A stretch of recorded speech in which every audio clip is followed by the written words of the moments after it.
What's up, DECA? It's Quality Week 2023. I'm Howie Howard from the Quality Improvement and Evaluation team.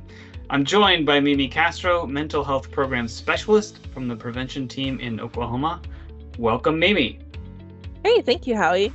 Absolutely. We are going to talk a little bit about a quality project that you and I collaborated on for the University of Central Oklahoma Mental Health First Aid Program. That's quite a mouthful. So why don't you just kind of reorient me and orient everyone else and tell us what this program does.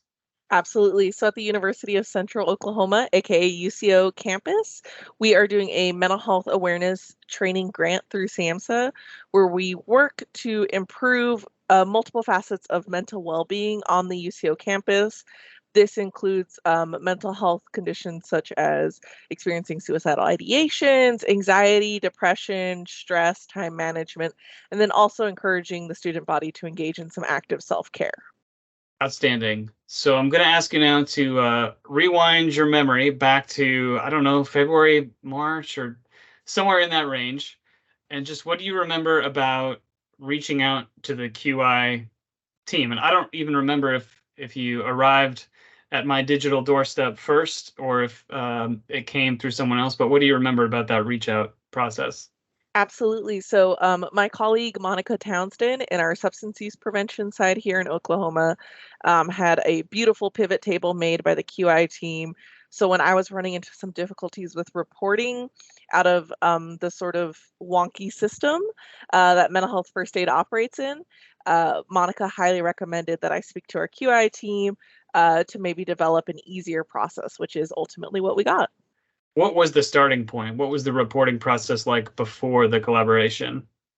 Absolutely. So before the collaboration, the reporting process would have had to look like myself and Sydney Snow, our program specialist, combing through all of the data manually in a very poorly formatted spreadsheet that is given to us by the National Council of Mental Wellbeing, and manually calculating the level of improvement for individual students. So we would look at each student, where they started and where they finished in their post survey on a scale of 1 to 5, and basically manually subtract those numbers and figure out our rates of improvement.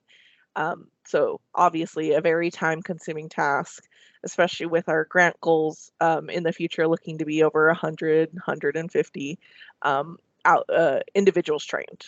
And then through the collaboration, what type of reporting process did we end up with? Or have we ended, there's always the room for continued improvement, right? But what have we developed at this stage?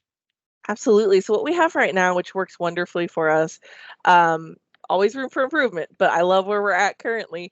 It actually calculates that for us. It gives us that rate of improvement so we can easily just look at this Power BI dashboard that has been built for our program and just see a number of how many students improved, which is all that SAMHSA requires on our reporting end, is just a percent change. So we can see our numbers, compare them to the original set of numbers, and just enter those two items. So it has taken our reporting from being a long manual process to looking at two numbers and entering those on the SAMHSA website.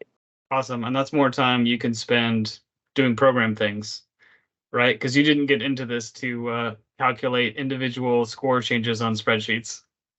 Yes, absolutely. I love data. I don't love processing data. So we love to have it. We just don't want to sit there manually doing that. We'd rather be at a booth connecting with some of the students. For sure. So aside from the result we achieved, or the result we've achieved so far, what was it like to collaborate with the QI team? And I mean kind of both practically, communication and ideas and stuff like that, and also, emotionally, because part of what we're talking about for the theme this year for Quality Improvement Week is doing trauma-informed quality improvement, because a lot of people have fear around data or bad experiences where data was used to punish or to intimidate. So to circle all the way back to my question, what was it like to collaborate with the QI team practically and emotionally? Absolutely. It on a practical sense, the collaboration was very simple. It was a straightforward process. We scheduled a meeting, we got some FaceTime to be able to talk to each other and say, this is sort of the struggle we have, and where can some of the QI team's skills and technology abilities assist with that struggle, kind of fill that gap for us. And then we also received regular updates throughout the process on how it was going. And then we were able to have a second meeting once the framework was built to test it together, talk about some questions that I had and that our team had, think about some also future implementations, which I find really exciting, is where can we use this in some of our other programs, or how can we streamline some other forms of reporting that we have. And then we received that final, still very live project that can always be changed if necessary.